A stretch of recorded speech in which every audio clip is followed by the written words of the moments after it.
I'm one of the co-chairs of the Common Experience Committee along with Karen Hall.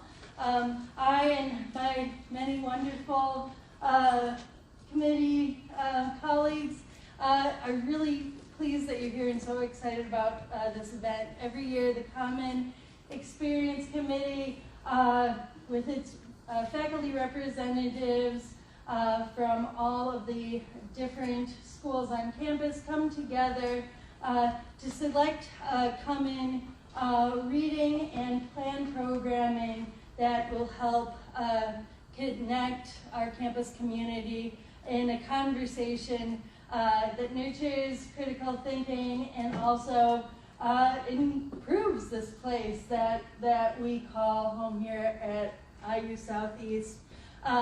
This year, our common reading is Visibility by Alice Wong, and that is a selection of really amazing essays, and it inspired us to bring a wonderful panel of current students and alumni to come and share their stories about having a disability and supporting people with disabilities on our campus. So with that, I will turn it over to our moderator. We have been collaborating and relying on the support of Matt Springer and the Disability Services Office throughout the planning process, and he has also generously agreed to lead this panel. So without further ado, I will turn it over to Matt. Well, thank you so much. Make it a little bit more ado. Okay. Kidding. I know what we as a I was going to say a community instead of a committee, but both, really, that's appropriate. We wanted to start off with acknowledging yesterday's holiday. And you know, thinking about, before I read this, thinking about here at IU Southeast, we are a regional campus, and that means that the region literally is very important to us. And our place name is very important to us. We are in Floyd County, right next to Clark County. Some of you to get here took the Lee Hamilton Expressway and turned onto what? You turned onto Grant Line Road, a road named after literally the grant given to George Rogers Clark by our nation after 1776. But I think it's important for us to acknowledge the names of the peoples who were here first. IU Southeast, we wish to acknowledge and honor the indigenous communities native to this region and recognize that Indiana University Southeast was built on indigenous homelands and resources.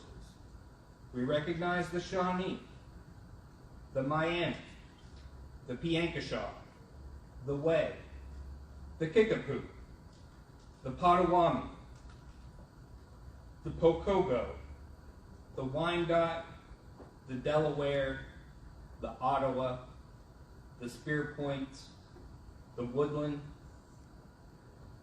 the Mississippian, the Osage, the Adena, and Hopewell people as past, present, and future caretakers of this area. So we start with that, and then we'll move on to today's panel. An informal one, as you know, we are informal people. My name is, I'm going to have us introduce ourselves, and I'll go ahead and start. My name is Matt Springer. I am the Disability Services Director here at Indiana University Southeast. And what brought me, I guess, here to this room is what brings, I want to say young people, I can say that. What brings these young people to this room. When I was an undergrad, it was events like this that I was a member of, educating my peers in the university community in my undergrad, University of Kentucky, about working with and being an individual with an invisible disability. I have dyslexia and dysgraphia and attention deficit disorder. And it was through the advocacy that I had as an undergrad that eventually, when I was a post-bac student, the University of Kentucky gave me a scholarship and an award for leadership. In fact, I was the first individual with an invisible disability to win that award, which I was really honored by. And they gave us this whole banquet thing, and they gave me a check, and as they're presenting the award, they foolishly put a microphone within eyeshot of me, right? So those of you who know me know that I just can't stop talking. And so I got up in front of the university community and told them what a terrible job they were doing in regards to the rights of individual with disabilities and the Office of Disability Services at my alma mater. To which the president later said, well, what about this multi-million-dollar accessible door we put in front of disability services? I said, well, that's great, Doc, but you have to take the stairs to get to that door. So while he might have been a little cheesed, the dean of students, Dean Victor Hazard, he came up and said, you know, Matt, you know you could do this for a living. And I said, oh, do tell. Because I am a post-bac student. And I did 1 week of student teaching in the high schools and realized that was not for me. So I went on to grad school, went on here to Southeast, and that's where I met these wonderful folks. Sherry. All right. Well, I am Sherry Receiver, and so I don't know what to say. Do I start with like maybe some IUS stuff? Yeah. Yeah. Okay. Everyone here is like IUS community. So I go here to IUS. I'm a student here currently. I'm in my senior year. I am a communication studies major. So I started here last year, and I have been going here now. This will be my 3rd semester here. I started at Ivy Tech. I went to Ivy Tech for 4 years. One major thing about me is that I'm just like always curious about everything. So my first degree I got was in massage therapy at Ivy Tech. I didn't use it. And then I went for general studies at Ivy Tech for 2 more years, and then got my associate's degree in general studies, and then transferred here with those credits. So that's why I'm a senior now. And I do love to talk too. I love to talk. So I did an internship over the summer, and it was like minimal talking, and I was like, this is not for me. So I found out about myself. So I'm supposed to share my educational and professional goals and interests, but I'm still figuring those out. Me too. I'm currently working in 3 or 4 different departments on campus just because I love doing so many different things. They all just, in different ways, teach me something new, and I get to do different things, and I love it. I work with Leanne at the Writing Center, which is also funny because in high school, English and writing papers was like my hardest thing ever, which goes into, I have ADHD and anxiety. My papers were so scattered, they were so unorganized, and so going to the Writing Center, that's still the only way that I'm able to keep things organized, getting help and talking through things. But so I work in the Writing Center right now. I'm able to help other students with their writing, and Leanne was like, whenever she got me to work there, she was like, you're actually really good at writing. I was like, what, really? And then she was like, you should be a Writing Center person. And so here I am. That was it. That I quit a job to work for her. But it's been fun, and I really connect to how I'm able to help people through that. I really enjoy it a lot. So So that's opened a new door that I might walk through, shall I say. So yeah, I also work in campus life here on campus, and then I work, I'm an SI, a supplemental instructor, for a class on campus. I'm in the honors program. I have a laundry list. It's a long list of things that I do. I'm also the president of the Creativity Club. That's fun. I get to bring people together. Yeah, I see you. Thank you, Sheila. I love bringing people together. So that's a little bit about me. And as I mentioned, I do have anxiety and ADHD. It went undiagnosed for most of my life. I went to the private Christian school down the road, Christian Academy of Indiana, and I got in trouble all the time, y'all. They didn't know what to do with me. I couldn't stay focused, and I apparently fell out of my chair a lot. I don't remember that. My mom tells me that. But it was, I don't know, I never really felt like I fit in at Christian Academy. Then I transferred to Floyd my sophomore year, got it diagnosed. Was still in denial for forever that I had it, but have just recently found ways and strategies that I can support myself and function in school. And also, I've gotten everything in on time this semester. Woo! That is thank you. It is hard. Yeah, everyone has been in school. Y'all know it's hard. So, yeah. And then insights about my disability. I think that everybody knows kind of generally about ADHD. One thing that I found is that it looks different in everybody. I watch for that and I'm like, wow, you have it? You're like my best friend, but we have some very different, ways that we function. So I think I'm combined. I never really got an update on my combined hyperactivity and inattentive. I never got an update on that, but I just know that I function now. And I take medicine for it. That's probably been one of the biggest supports, because if not, I'm very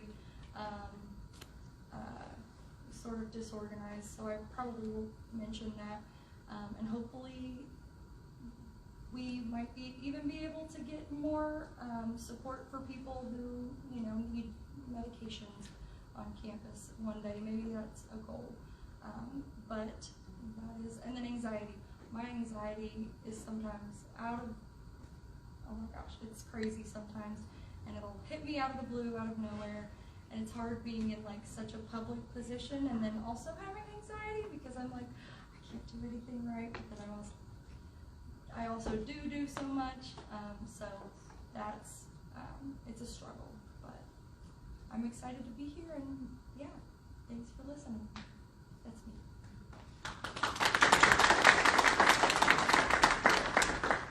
Carly? I'm Carly. I use they, them pronouns, and I also use the term disabled person. There's some different language that people with disabilities have.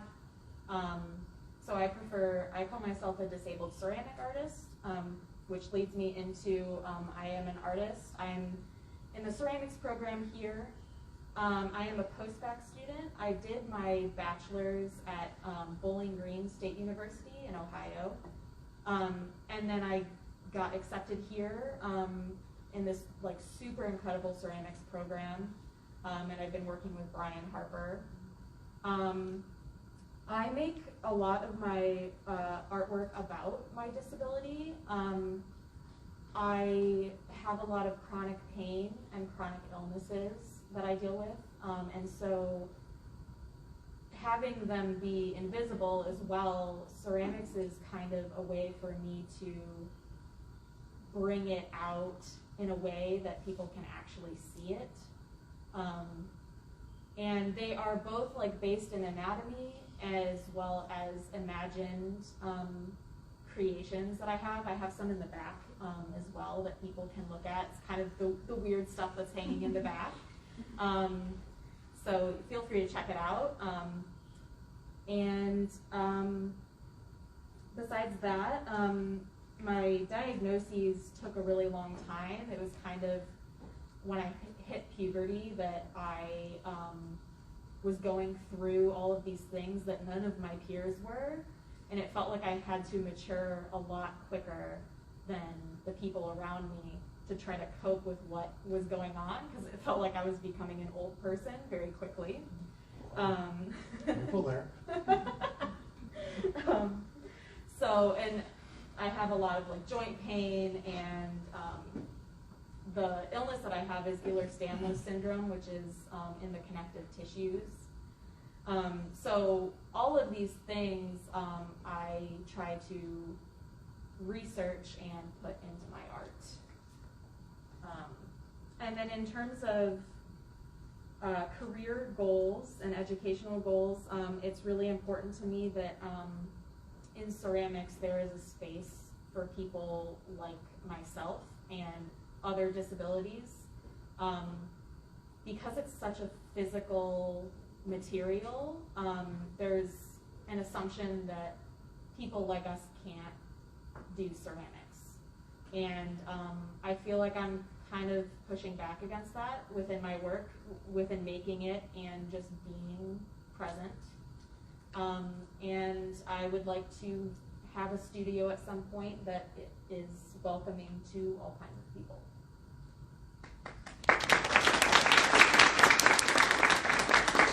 I'm going to stand if that's okay with y'all. Jose Aponte.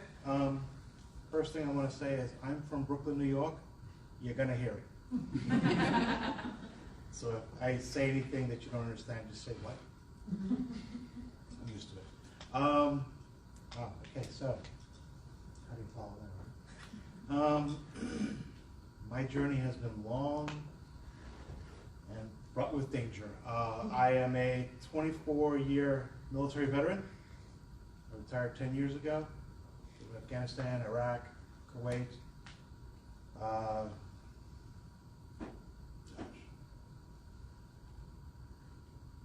I decided to, once I retired, I took a couple of years to kind of figure out who I was. Went to Ivy Tech as well. Love that place. And I thought to myself, let me get a college degree.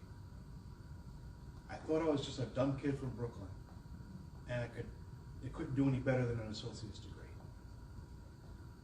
This past August, I finished my master's in mental health counseling, my 5th degree.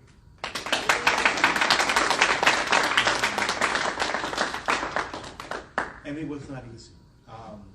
You look at me and you're like, how is he disabled? I'm a disabled veteran. I'm a veteran with disabilities. I'm cool either way.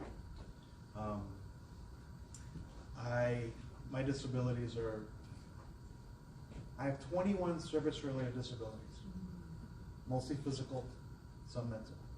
I have the PTSD, the depression, the anxiety, the hyperarousal. I'm always on guard for danger. That's hard to live with. Funny story, one time, not funny at the time, but one time I was in Corydon and I came out of the restaurant downtown and I heard gunshots. I dived behind a car and I started looking for my weapon and my radio. It took me a few seconds to realize I was home and the reenactment of the Battle of Corydon was going on a block away. Didn't know that. I just heard gunshots. Still do that today. Some things you can shake, some things you can't. Like I said, I have a lot of physical disabilities, traumatic brain injury, joints are shot to heck, I need a backiotomy. Got that. Write that down. You write that down, yeah, I need a backiotomy.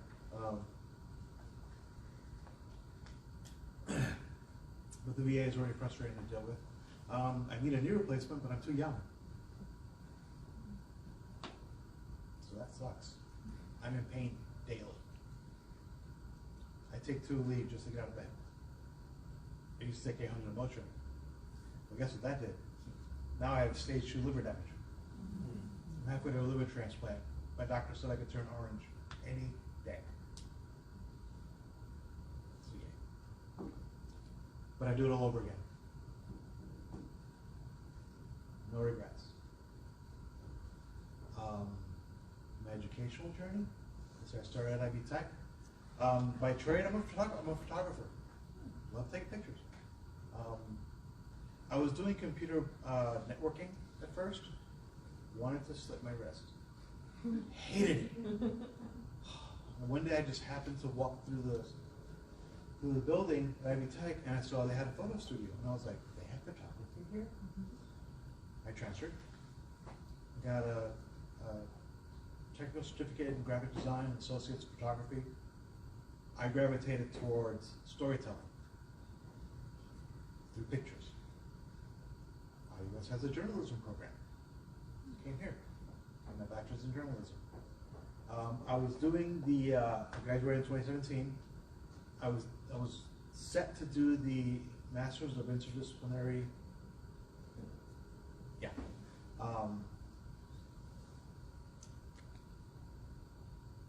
July 2017, after I had walked, before I started the new program, tried to kill myself. Tried to commit suicide. It was a very dark day, and one thing led to another. I was here on campus. So if you hear about a guy that wanted to shoot himself, that was me. I'm legendary. But I got out of it. I spent a few days at Memorial Hospital and realized that no, I'm not gonna give in. Keep going. As I was doing the Masters of Interdisciplinary Studies, something kept pulling at me. Yes, I talk on my hands. Something kept pulling at me. It didn't feel right. I was going to teach journalism and photography and all that. It didn't feel right. Then I finally said to myself, what am I doing? Let me do for those that did, like others did for me. So I changed my major with one class and a thesis to go. I changed my major to a Master's of Mental Health Counseling. Graduated in August. Working on my license. I now work for the Education Bureau in Kentucky, for the state. I'm a voc rehab counselor, and I work with the blind. I knew nothing about it.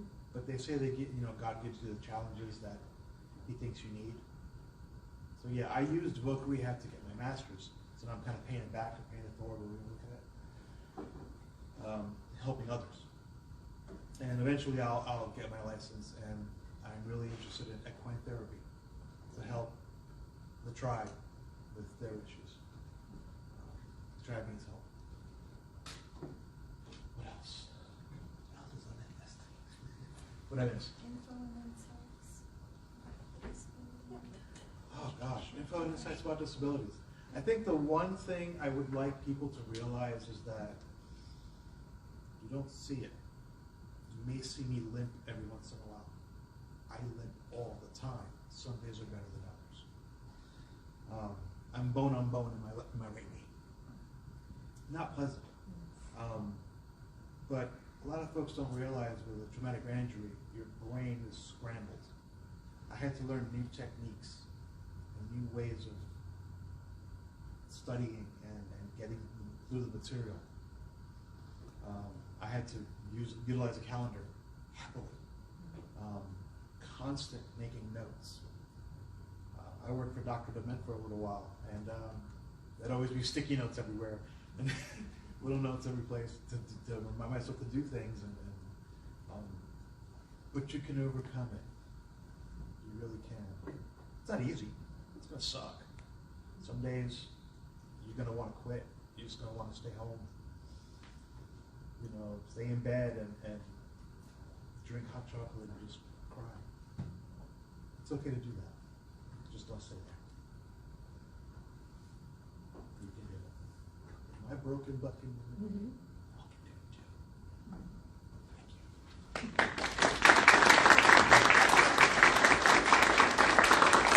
Jose, I like that phrase that you use, and then also Sherry, your term, a hidden disability. A lot of times, one of the misconceptions that I deal with in my office is a lot of students like, well, I don't use a wheelchair, so I don't need to go talk to that guy who thinks he's funny. That's not. People, I have a disabled veteran license plate. People see me get out of my car and they're like, there's nothing wrong with that. Oh, really? Come feel the pain that I feel. Come deal with the challenges that I deal with. So when folks ask, well, what does a hidden disability look like? It looks like the individuals that's here on this table. Statistically, it looks like, about a third of you all. Mm-hmm. That's what a hidden disability looks like. It just looks like us, humans. And it can be physical or mental. Absolutely. Because what the mind thinks the body makes, right? And if you're dealing with something mentally, it's going to physically manifest itself. And sooner or later, you'll realize it and go, oh, I need to change something. If you can. If you can. If you can. And Carly, you also talked about how words have meaning and words have power. So I kind of want to, I don't know, I'm intrigued. I'm like, Sherry, like you, I'm like, oh, that's interesting. I didn't think about that. When I was in graduate school, we, whoever we are, right? We were just recognizing that the model of care, again, don't like that word, the model of care that we were using academically was what's called the medical model. That there's something wrong with this individual, so we're going to fix the individual and then send them on their way. That idea of having a diagnosis first, the blind kid, the dyslexic kid, or more often in my case, the slow kid. Putting the diagnosis first, that there's something wrong with this person that we then have to fix, instead of a more holistic model of there's something wrong with the environment, let's change the environment. I announced myself that I was an individual with dyslexia, but that's a word that I applied to myself. The first diagnosis that I had, the first diagnosis was talks too much. Another one was, and this is like in grade school now, another one was worm in hot ashes. That's a good one when you go to a rural Western Kentucky school. When the multiplication table hit in the 4th grade, that's when they were like, okay, we're pulling this guy out and having him tested. The diagnosis then was Matthew has a minimal brain dysfunction. Yeah, that's a good self-esteem boost right there. In grad school, when we did the unit on assessments, like the LD assessments, I was like, oh, I got this. They're like, well, how long have you been reading assessments? I was like, since my own, since the 4th grade. Let me tell you. So it went from minimal brain dysfunction to SLD, specific learning disability. Attention deficit disorder wasn't there. It was called executive functioning deficit.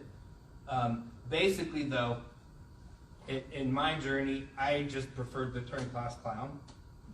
That was easier for me to deal with, and so I really like Sherry's word of coming to terms with. Is that what sort of? I like the word, but now I can't remember the word. You said like admitting to yourself, like you have to. I think we have the same thing. Yeah. So, but I heard that, and it's so true that the Nile isn't just a river in Africa. Yeah, like understanding and like learning about yourself in terms of like how other people have like pointed out the things that are wrong, and then you're like, oh yeah, so this matches and this matches in your life. That is me, kind of. Is that what? Yeah. Same. I wanted to backtrack for a second. Labels. I don't know about y'all. I hate that crap. Hate it. But in today's society, you have to be labeled something. Don't know why, but you can't. You have to be labeled something as opposed to being looked at holistically. And I know for taxes. I know for military veterans, if you spend any amount of time in the military, you're the alpha male. You're the leader. You're supposed to be. You can't be broken. We reject all labels that indicate something is wrong with us. Once we get out, society wants to put these labels on us, and we still try to resist. That's why we're dying at 22 a day. We're fighting it, but if you get to the point where you can accept the label, you can start to heal. That's probably the hardest part, is accepting the label and starting the healing process. It helps if you make jokes about things. Totally. You know, like, I don't know if this is funny to anybody. It's funny to me. My boyfriend calls me a crackhead because of my energy, because I have crackhead energy. So that's a funny thing, I guess. We'll talk about that later. That's bad. Oh my God. It's definitely acceptable when it's about yourself. Obviously, we're talking about making fun of ourselves here. It's different when I am labeling myself. I am choosing the words that surround me, including pronouns, including calling myself disabled before a person. And that's because I have chosen to identify with something that has taken up so much of my life. A lot of people, don't see what's going on, but it has helped me to fully go into what it really means for me to exist daily. Because before I was just trying to be as able-bodied as I possibly could. And it was killing me, like, so much. Mentally, physically, it was just too much. It was making more damage. Yeah, it was hurting my chronic pain that was already there. It was just making it so much worse. So part of coming to terms for me was choosing that label. I like that. I find a lot of beauty in that, just like I find beauty in your art. Thank you. And there's some power that you are taking back that I really admire. Yeah, thank you. So we've talked about negative things and positive things. Let's kind of circle back. I think for myself, having the learning differences that I do, obviously reading and writing is a challenge. What was my major? Reading and writing as an English major. So what my disability has allowed me to do is to develop personality. I had to use humor to shield myself from a very young age. Like I said, being the class clown. I wouldn't change that about me. Reading was difficult, but I learned how to read by the Archie Goodwin and Al Williamson comic book adaptation of The Empire Strikes Back. So there's that. And then obviously it led me to this career. I think there's some pros and cons to having a disability, just like a lot of things. Those are my pros and cons, or rose and thorn. If we're in summer camp, around the campfire, rose and thorn. But what about you, Sherry? What are your rose and thorns? About my... Yep.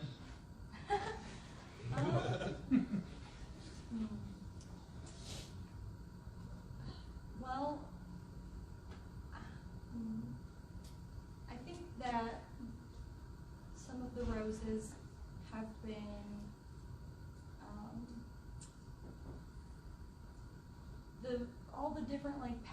I've taken, like all of the different things that I've been curious in, and I was just like, yeah, sure. So I tried everything, and I guess now I have fun stories. Some of them kind of dangerous, maybe not that I would advise other people to recreate, but you know, I think it adds to my personality, because I do like to have fun, and you know, I like to, when I can, make things fun. So yeah, that's probably. Then I guess for the thorns, yeah, I have people who always joke about me being slow. Like one thing someone said, and that I use it now as more of a funny thing rather than a negative thing. But they said, you have a loading screen, don't you?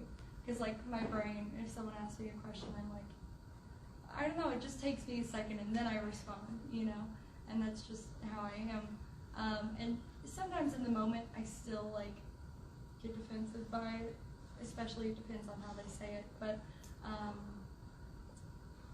I do like to be like, oh yeah, that's just how I am. I think it just makes it easiest for me, because then I don't have to overthink it. So then there's the anxiety about it. So that's the thorns. And I think my anxiety and ADHD, I think they make each other worse. So then I hyperfixate on the things that I'm anxious about, and I just think about those things for hours. And so that distracts me a lot. And yeah, I'm still learning how to navigate that. So Me too. yeah. Well, for roses and positives, I feel like I'm one of the only disabled ceramic artists in the field. I know like 3 others who are trying to make space for ourselves in the community, and you know, there's events yearly that are 6,000 people, and this year, because of a proposal that I'm doing with my friends, they're finally accepting like a all disabled ceramic artist show, which is going to be super cool. So I feel like I am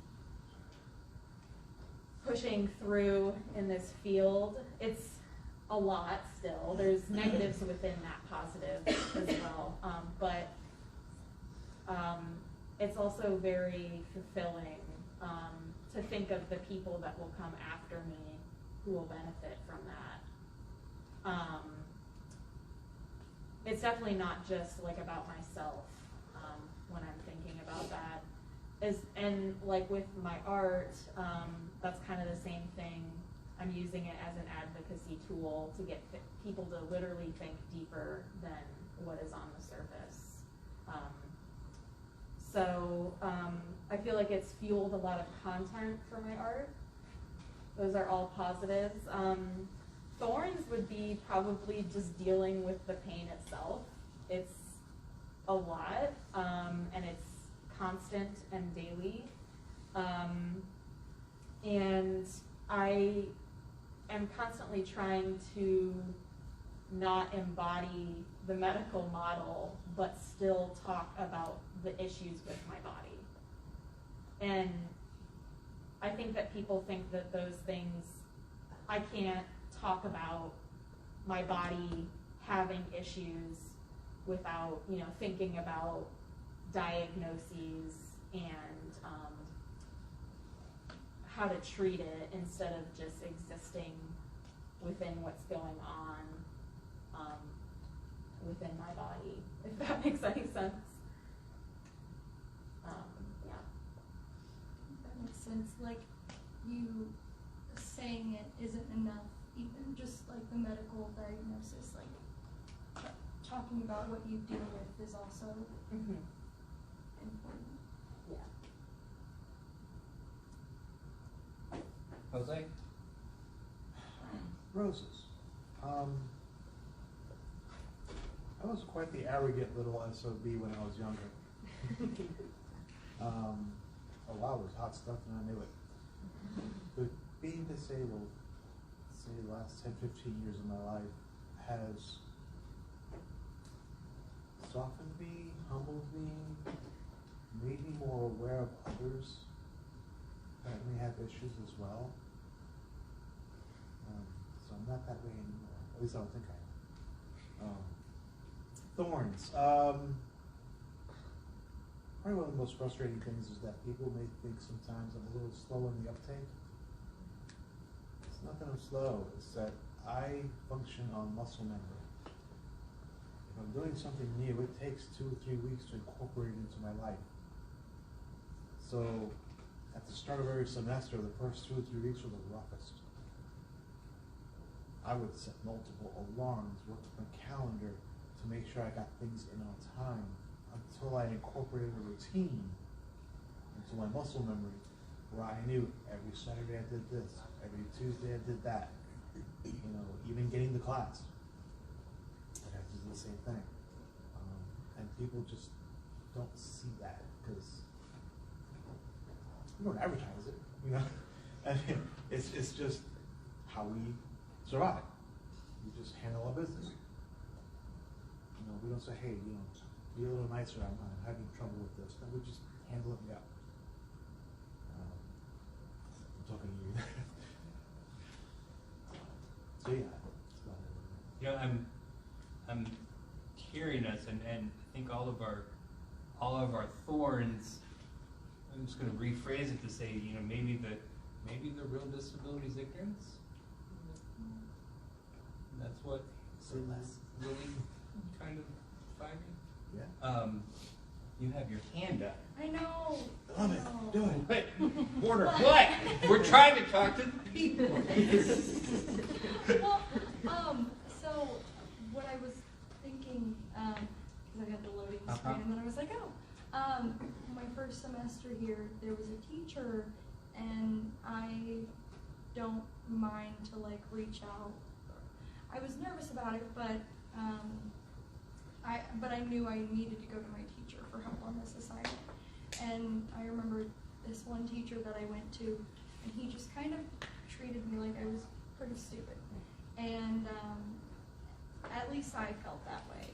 And I asked him about like time management help with the assignment, and he again just like kind of stared at me and kind of just like expected me to know, and then he did tell me to go to the writing center. But I agree with you when you say that ignorance, because he didn't know how to help me, and I felt that too. Yeah. So I wonder where the ignorance comes from, and this wasn't on the cards, but since there's an artist here, and since a colleague of mine just came from the comic book library, I'm wondering what role does our popular media play in both creating these sort of, I don't want to say negative, but I'll say false impressions, and is there any more positive ones? I know for me, when I, the dumbest comment I got in college with my friends when I was explaining, hey, I've got dyslexia. They're like, what, do you see things backwards? Like, what?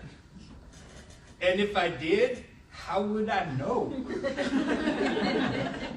But that is a common perception of people with dyslexia in the media, and that's for the longest time. That's how the comic strip character Moose from Archie Comics was presented. Although the new Archie has a different take on Moose. It's interesting. And what, PG-13 at least. It's on CW, so I'm not old enough to watch it. But I'm wondering if you guys have any, like, have you seen something on, like, oh, that's me, or oh, that's not it at all? I absolutely hate how movies and media tend to portray disabled people. It is always a white cis man who hates himself in a wheelchair. every love story that has a man in a wheelchair is like that. And it is absolutely not true for most of us, even the white men who are in wheelchairs. It's just not accurate. And then a really awesome thing is Instagram and TikTok reels that show disabled people themselves telling their truth instead of a media lens glorifying the disability. So if you haven't looked up even just the word disability on social media, I highly recommend it.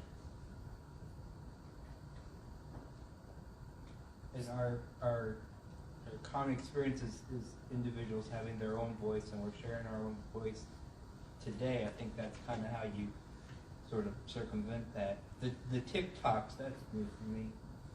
But I can't agree more with the idea of a cis white person portrayed by an able-bodied actor. Exactly. You got to add that. Yes. A cis, yeah.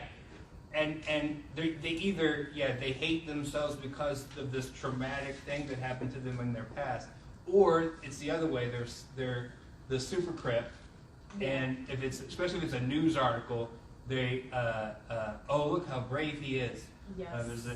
I've only seen one episode of The Office, but it was the one my friends made me watch because it was the ADA one, and there's an individual played by an actor who used the wheelchair. It was like, well, how long does it take you to brush your teeth? I don't know, 30 seconds. So brave, so brave. But it's like that. I went to grad school on an academic. It was a GA-ship. One of my roles there was also to coach the wheelchair sports. They knew that I had a passion for individuals with disabilities. At the time, it was all learning differences. It wasn't physical disabilities.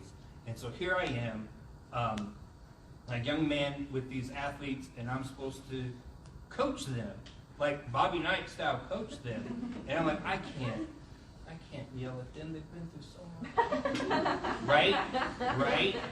Well, I learned.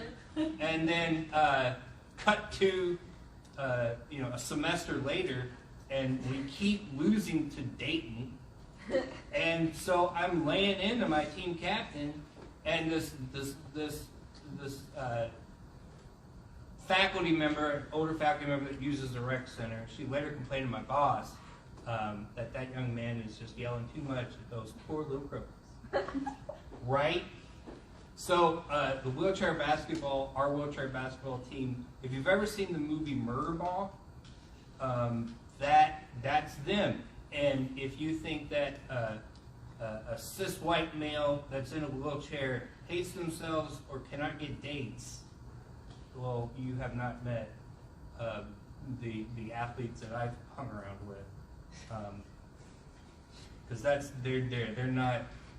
they are not sad to be who they are, and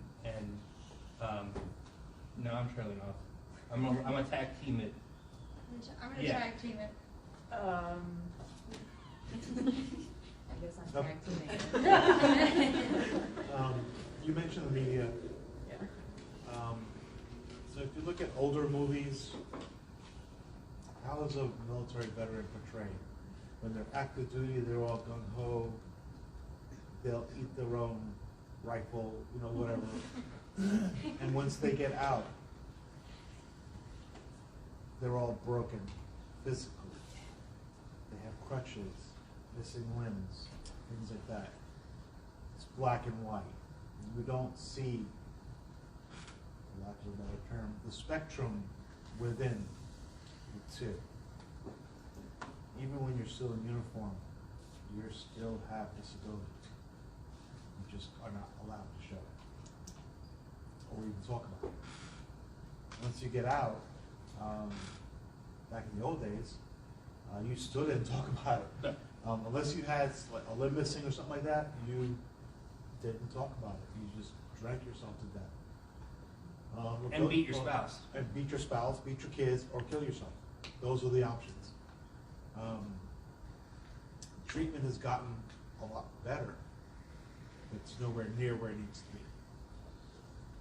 I don't know if you ever saw a movie called Article 99. It's Ray Liotta, Forrest Whitaker, some big names, right? Yeah. This was like in the 80s. But it's basically about how the VA system sucks. And they have to cheat the system to get treatment for veterans. We showed more stuff like that. But okay, here's an example. You've heard of burn pits? Anybody? Burn pits? Basically, you take all your trash, throw it in a pit, and you burn it. We did that in Iraq and Afghanistan. Problem is, everything went into the pit. Batteries, chemicals, all that stuff. We inhaled it. There's a burn pit registry for veterans. I signed up for it in 2015. I got a call last week to go see a doctor. 7 years later.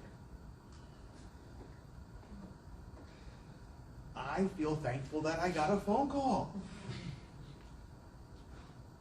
How much does that suck that I feel thankful for that? It shouldn't be that way. I'm still going to see the doctor, but this is the modern veteran. Frustrated, doing what they can just to survive. So when I had my little episode, I had retired in 2012. I asked to see a therapist for 5 years. Saw no one.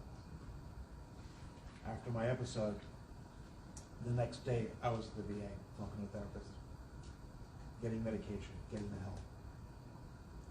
It took me literally almost blowing my head off to get the help. This is the spectrum that people don't know about, people don't see. They just see the guy that's missing limbs or the guy that's eating his rifle. There's a lot in between. And I mean, that's the American tradition. To Yeah. ignore Yeah. that spectrum. Deny you to death. Yeah, I started this mentioning the Grant Line Road for George Rogers Clark. Our nation didn't have any money, so they gave veterans land. George Rogers Clark lost a leg in the war, and because of the war, was an alcoholic, lost the other leg.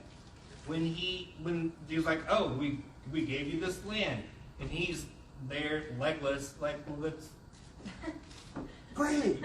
yeah. I think in my history books it says, he said, well, it's an impediment to me now. Like, so that's the American tradition. Yeah. But I just wish the media would do a better job. And I'm trained in media. Just wish they did a better job of showing the spectrum. Again, they're getting better. James Gandolfini did a great special on Iraq veterans. There's the Veterans Suicide Hotline. It won awards. Great program to watch. It started. I just wish it was faster. Maybe more of us will still be alive. Can't wait.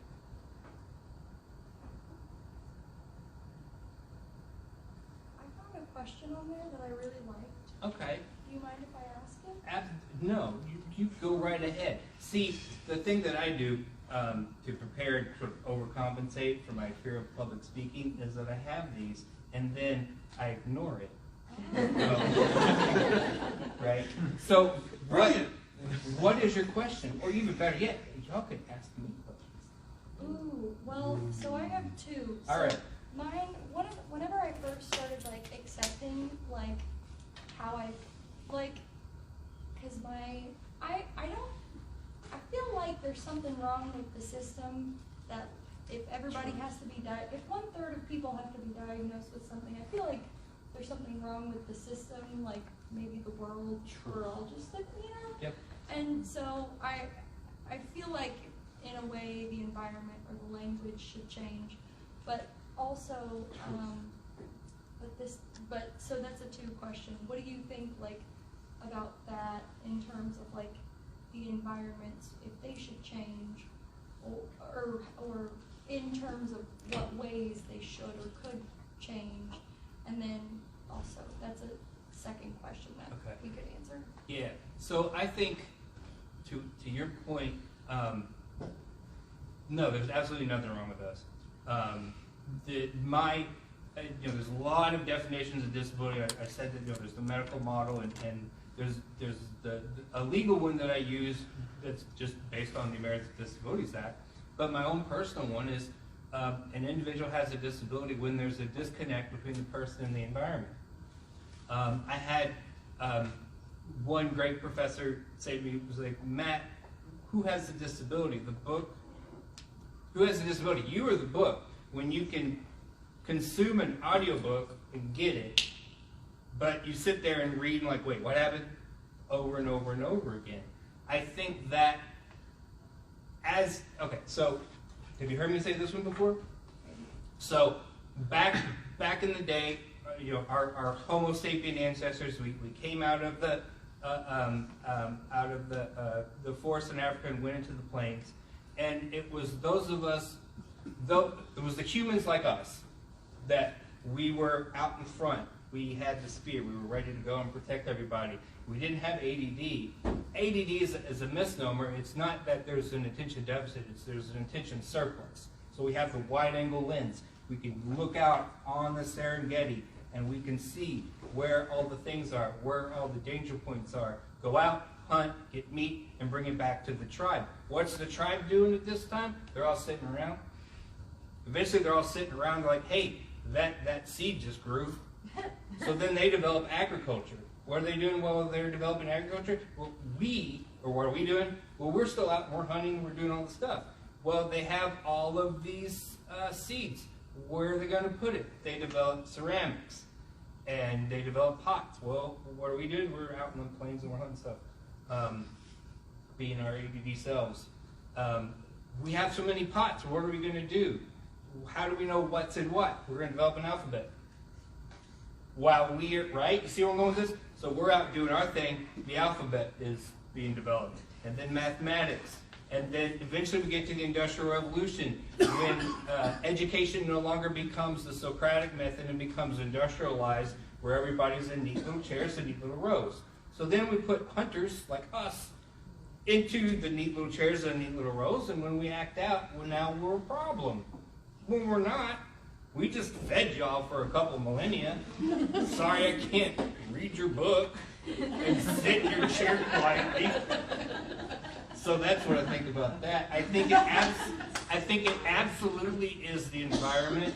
And there's a great ad that someone showed me a while ago on the internets. It might even be on a site called the YouTubes.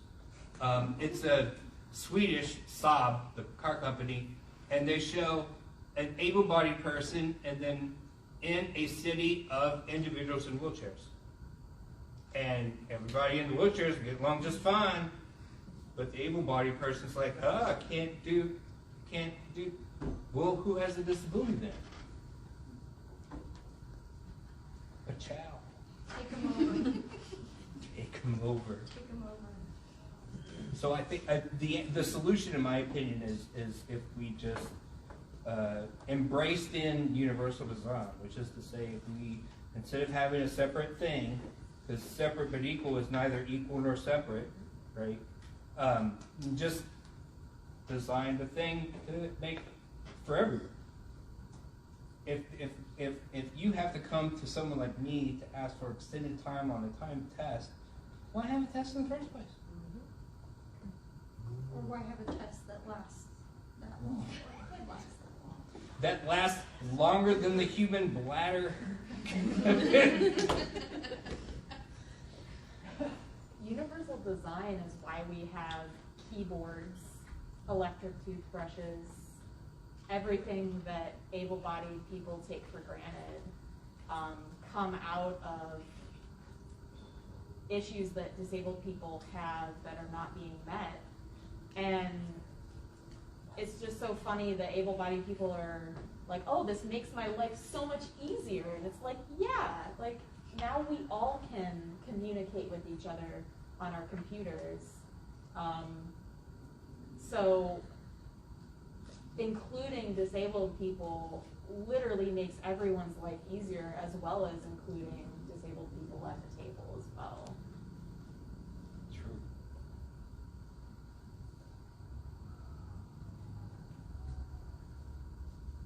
Pause. Yeah, that was a good pause. Like everybody just kind of thought about that one for a little bit. What was the other question like? See, I don't like silence. I like to fill silence. But that's me. What are the best resources for learning more about your disability, and what has helped you and your family the most in supporting your education thus far? I think we could all answer that. Yeah, well, we should, if it's on the card. It's on the card. Yeah, right? So you go. No. I'm going to give it to All right, you. so, I'm gonna tag you. I being open has helped. There were obviously going to grad school in educational psychology helped, but the biggest one was when I was an undergrad and met other people with disabilities, talked like we're doing now. Listen to what those folks' experience were, just like when I was a young grad student. It was like, oh no, how am I going to coach these guys? Well, they kind of told me, especially when they showed up to practice hungover and didn't want to hustle. Then it was like, we got to be dating.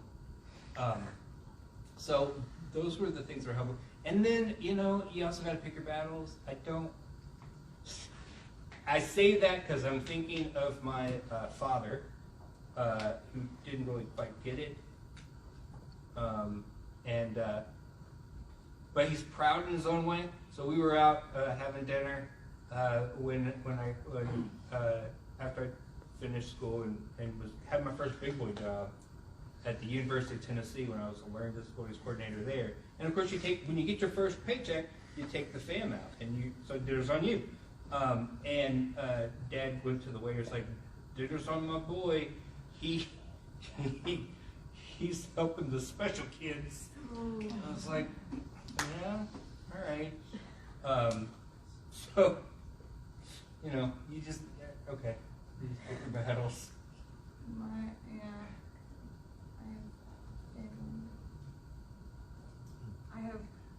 My whole family has ADHD. Some of them have just gotten recently diagnosed with ADHD, like my cousin has.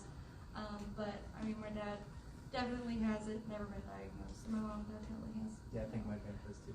I think that's part of it. You don't want to see you struggled growing up or whatever, and then when there was no name and was no label, and you just don't want your son or daughter to have those same struggles, not realizing that struggles are what makes us tough, isn't it?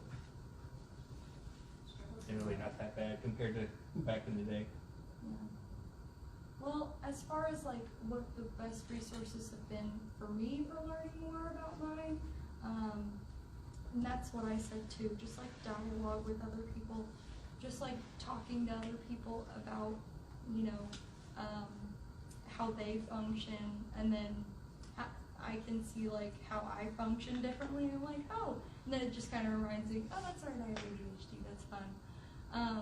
But then also it's nice to get people who do have, maybe a brain. Ooh, and I wrote down the word neurotypical because who maybe have a brain that is similar to you and not neurotypical, and that's nice to be around people like that. So best resources for learning more has been my friends and other students. I like to talk to other students and see what they struggle with, and then I'm able to share with them how I have gotten through that and worked through that, because at this point I've worked through a lot of the school side of it. But yeah, I have a family. But being open has been hard for me. Like, this is kind of pretty hard because my whole family is just like quiet. They're not quiet except for the things that matter, so they don't talk about, you know, how we struggle. But so being open like this is hard and new, and it's something that, yeah, I'm working on. But again, that's why it's nice to hear other people how they got through it, because like one of the things I wrote down is like, not sad to be who they are. Like, I'm gonna think about that, and that's gonna be something I think about. So much fun. Well, so a lot of my experiences have started within the doctor's office and medical spaces. However, I have found that they're entirely unhelpful. They prescribe medication, and that's kind of where it ends. So I've kind of had to do all the dirty work myself, researching, learning about like what's actually happening within my own body, and then kind of looking elsewhere. I've found acupuncture, which is amazing. I tell literally everyone about it because it's really great. And the person there actually listens to what I'm experiencing and responds to that directly, instead of doctors sometimes, in my experience, have completely ignored what I'm saying and explaining to them, maybe because I'm a woman, maybe because I look normal or whatever. So I think a lot of my experiences have just been me having to figure it out on my own, which can be a lot, but that's where things like supportive family or friends is really important. As well as finding people online. I've already mentioned social media. All of my disabled friends are online, almost exclusively, and it's just been a really great way for me to find, under a hashtag or whatever, exactly the diagnosis that I have, and seeing the similarities in our experiences. I'm thankful I was asked to be here. When you have a disability, you think something's wrong with you. You're damaged. You're alone. Coming to forums like this, I like telling my story, hearing others' stories. You don't feel so alone anymore. You're not the only one with X. You're not the only one that had these thoughts, right? And one of the things, for better or for worse, that's really helped me is people find out I'm a disabled veteran. I get a wide berth. People kind of like a little bit over backwards, but they kind of cut me some slack. They're like, he fought for his country. Okay, yeah, cool. I did my job. I came home. Brought my Joe's home. That was it. I'm nobody's hero. Did what I had to do. But people idolize that, respect it, whatever. So it really helps me in that sense that people, our society, kind of puts us on a pedestal a little bit sometimes. So I get some slack cut to me when I need to. So that's like one of the things. I mean, for better or for worse, right? Right. It's a necessary evil, if you will. That's really helped me out. And I try very hard not to abuse it. I very rarely ever ask for anything. I just handle my business and, try and get through like everybody else. Well, it has been my pleasure and my joy to ask you all a lot of questions, but I think of the time that we have left, why don't I open the floor? Yeah.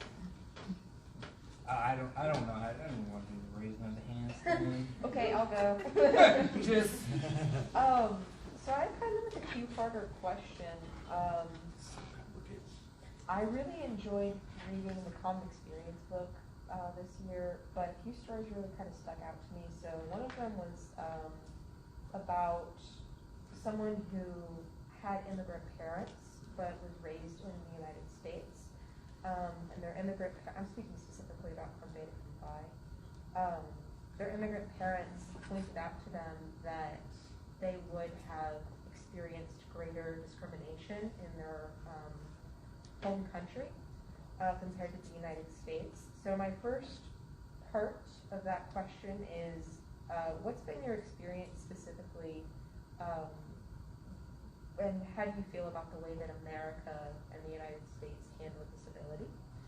And then my second question is, why do you think that stigma around disability exists in the way it does currently?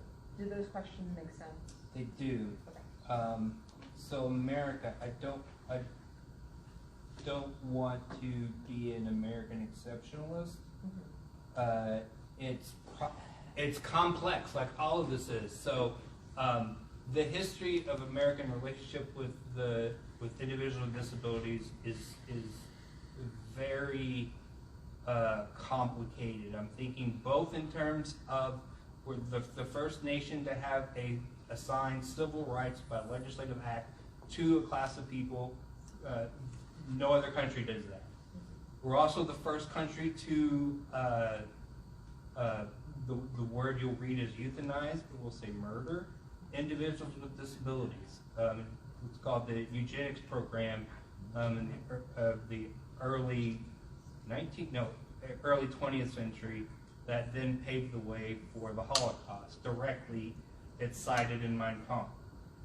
So there's that, right? That's problematic. But like I said, we're also the first country to, by legislative act, for lack of a better term, emaciate this group of people, individuals with disabilities. And then other countries then, other modern countries then, did the same. So it's that American ideal of having truths that we purport that we cling to while doing the exact opposite at the same time. But in American history, let's look at the heroes. So if there is a challenge, let's look at those people who rose to meet that challenge.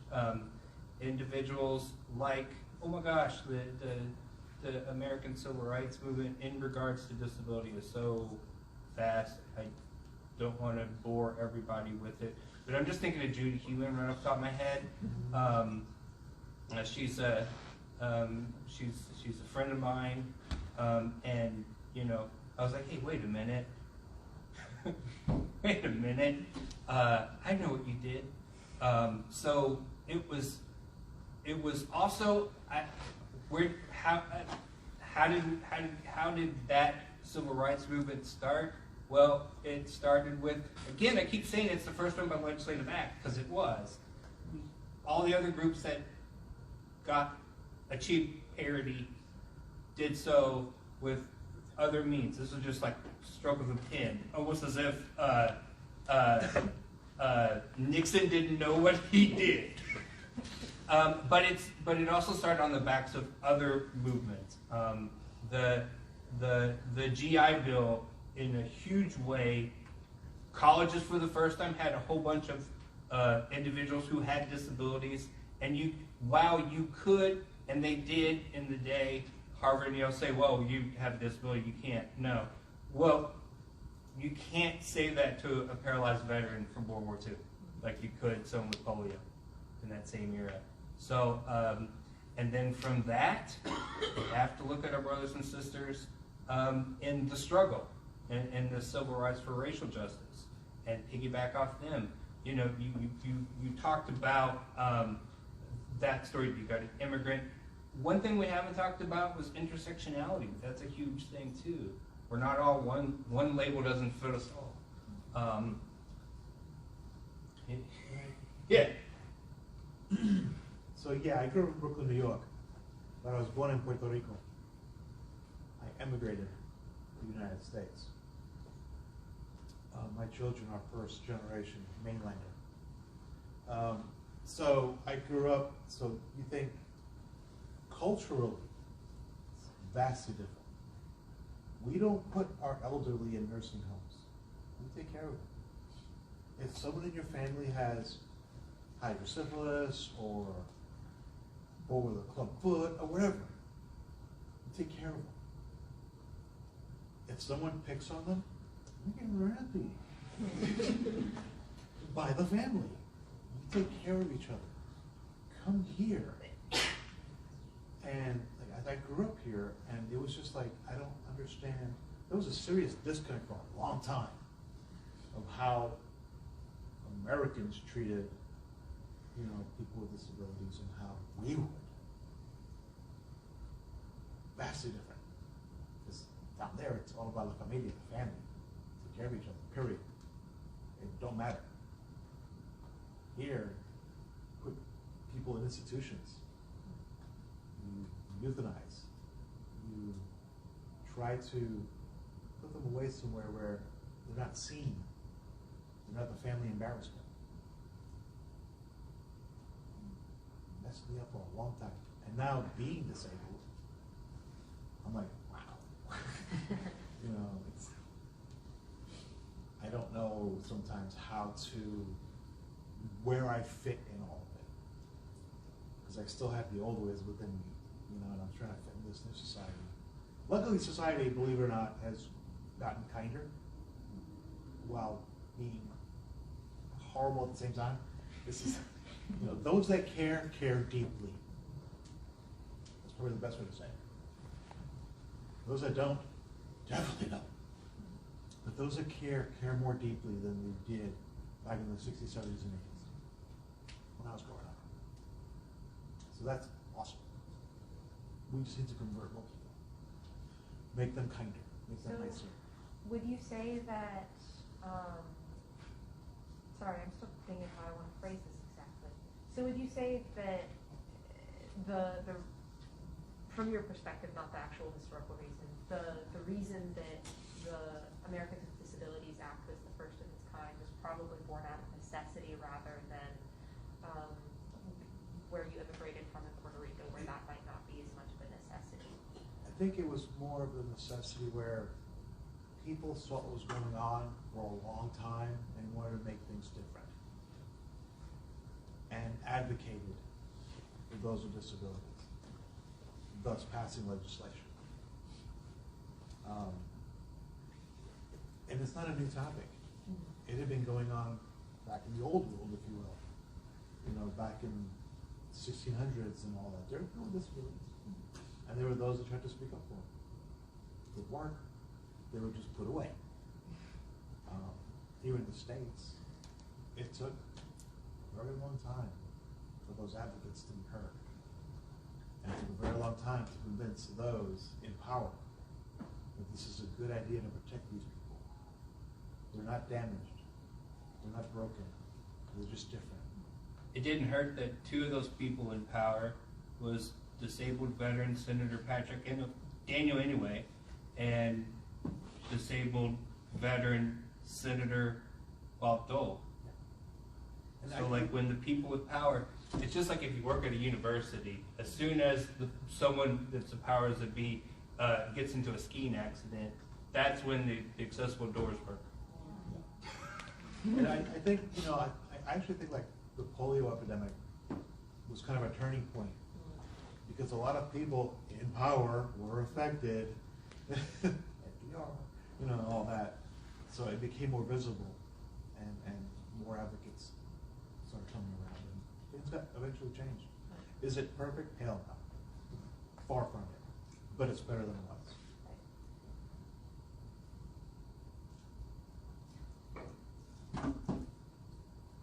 Anyone else? Dare you? So Matt, you brought up an example of what happens at a university campus. What is your take on how IUS has helped or hindered what you encountered and what you're dealing with? Are we hitting the mark? Are we falling way behind? Where do you see this university? we're all going to answer that. Yeah. So yeah, mine is how can we create systemic change? In my opinion, it's by creating graduates with disabilities. Graduates with disabilities who then become highly marketable and employable, who then do well at their job because now they know that they have a disability, that they have a job, they know what their accommodation should be, and hopefully they know how to advocate for them because I'm trying to teach them how to do that. And then they're going to become in the boardroom. So now we have individuals, graduates with disabilities in a boardroom in our local corporations and not-for-profit corporations. And then we'll have change. Playing the long game here, but that's how I see it. I used to think that change would come from the government, kind of don't. Definitely don't think corporations in and of themselves are going to do it out of the kindness of their heart, but they will when they talk about their bottom line, which universal design shows that there's a lot of money in making things accessible. So I think that our local culture will change once our IU Southeast college graduates with disabilities become more powerful in the boardrooms and in the local governments and whatever else they want to do in life. Jose has thoughts. Jose.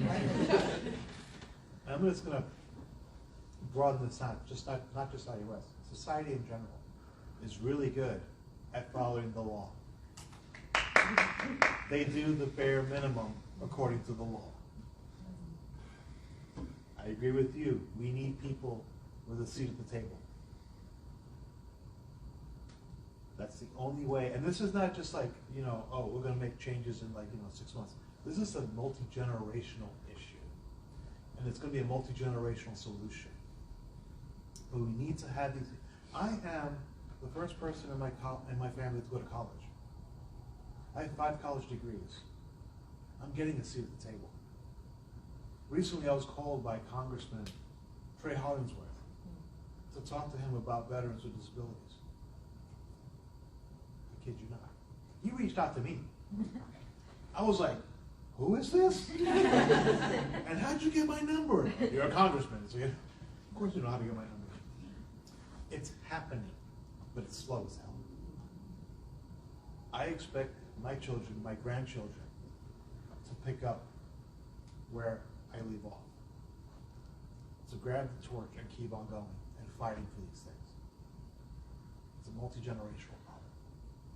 And as long as you keep changing the laws for the better, they're gonna have to follow it because it's the law.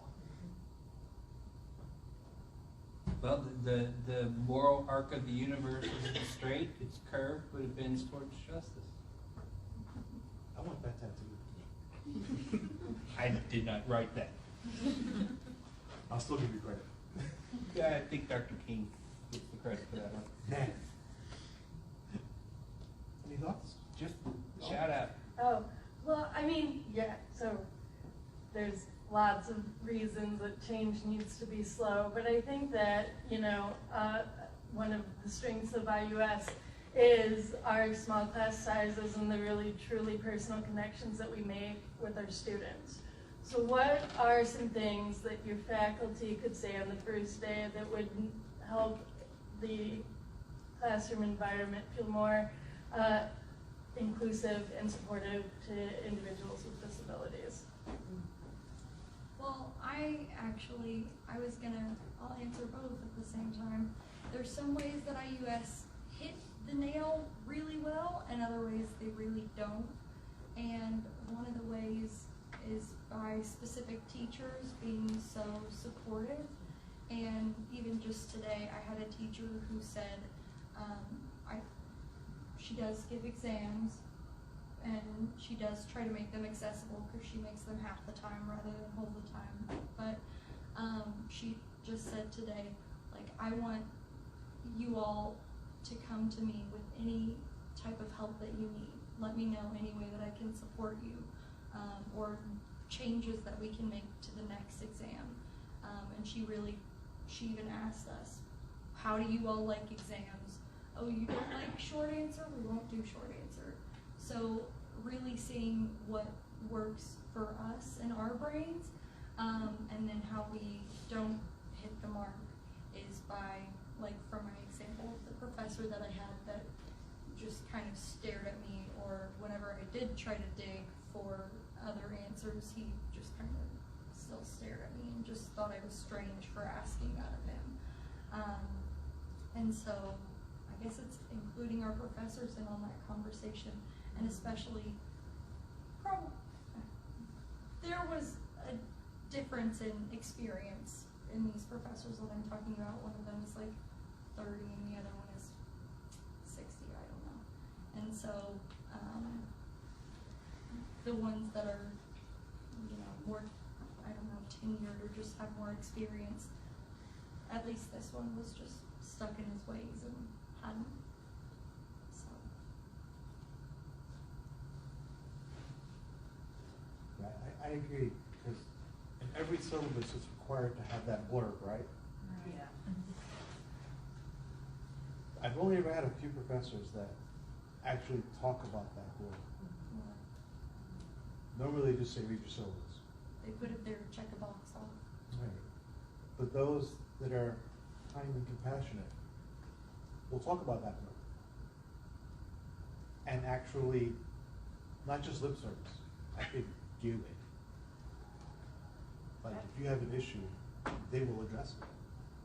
Not, Where you have my an mind issue went. and, huh? Sorry, this is just, I want to let you know that this statement you're making is very important to me, because that's where my mind went when you said the university is very good at following the law, ticking the box, and then making the resources accessible, but not making them, Important. yes. Yeah, and Or we're seem talking of about- value. So like on the first day, it's important to say if you need any help, let me know, but you have to follow up. You can't just only Right. do that on the first day. You can't just say, go up to the person, hey, I need X, Y, and Z. Okay, and never do nothing. Yeah. That's not cool.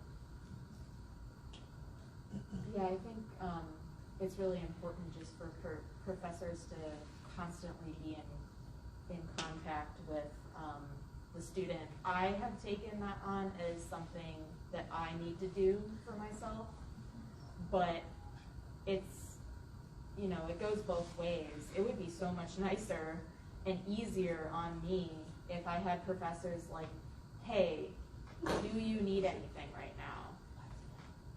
It doesn't even have to be related to disability, but hey, let's check in, what do you need? I care about how you're doing. And it's been important for me to just constantly be in contact with, hey, this is how I'm feeling today, so not a lot is gonna be done. But I'm going to do this, and this to, stay on track, stuff like that. I think communication is very important. I think the only time professors really get involved is when you're failing. Yeah. Then, everybody's concerned and tries to be kind and compassionate. Express that kindness and compassion from day one.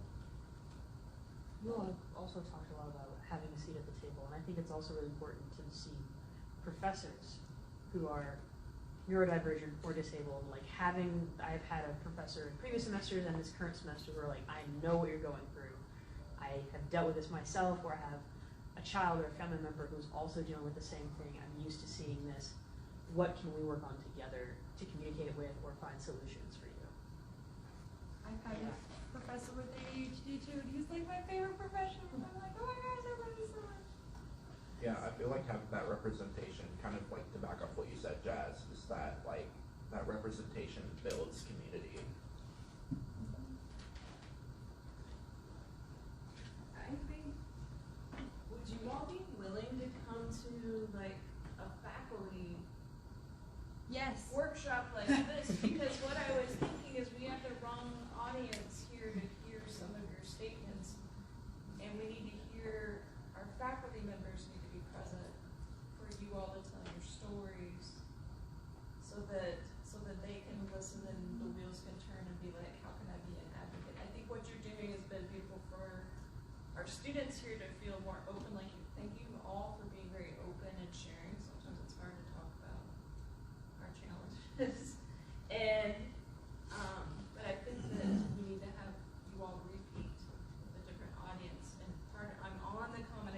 committee, I'm like, why didn't we plan the ILTE retreat to be totally about this, right? So, but we will do it next year if they've already booked all their speakers. I agree, especially with online learning and, yeah, it's not enough about a part of faculty education. With forums like this, I like to think of it as we're planting seeds. Every one of your minds, and every one of your psyches. We're letting you know that we're here. We're not always visible, but we're here. And you'll grow this seed and hopefully seed someone else. And I like what you said, Melanie, and I'm actually on the Improvement of Learning Committee. I'm the student representative, and I brought up a lot of my concerns last year when I was on the committee.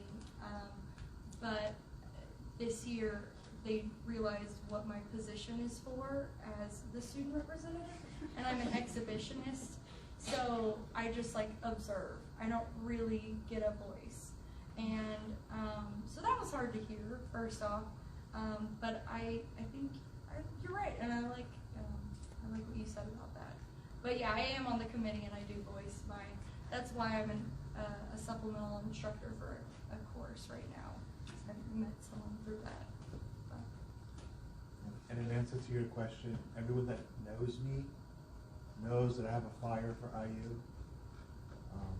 I've been involved with many things on this campus. I love this place. I'd be happy to come back. And you have a great radio voice. Yeah.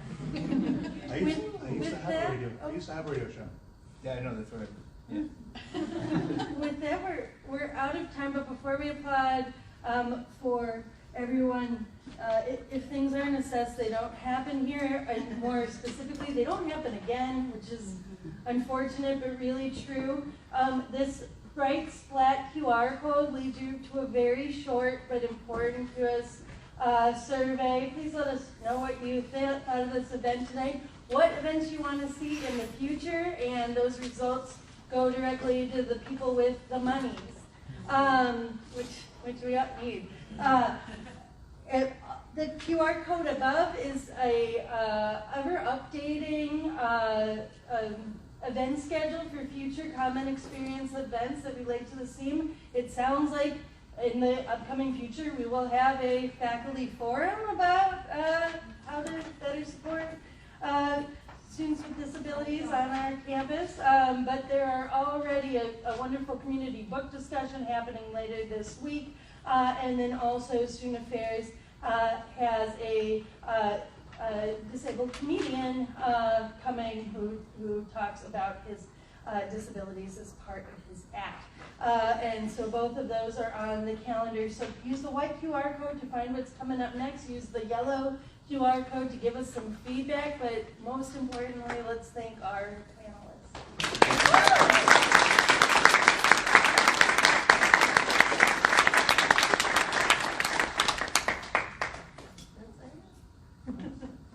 Oh, and our interpreters. Please thank our interpreters. Yes.